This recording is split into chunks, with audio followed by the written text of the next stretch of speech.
Welcome back to Stuff About Tutorials. Today we are talking about how to turn on dark mode on Thread app in iPhone. Why would you want to know how to turn on dark mode on Thread app in iPhone?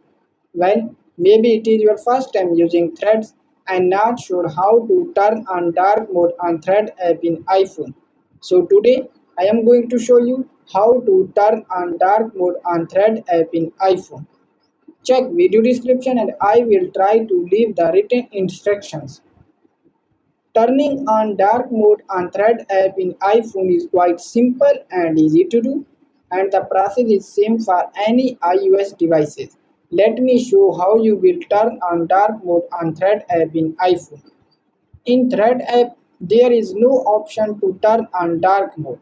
So first of all, open Settings app in your iPhone and now first scroll down this screen and then click on display and brightness, and now in this screen click on dark, and now go back and open your Thread app, and then in Thread app dark mode has been turned on.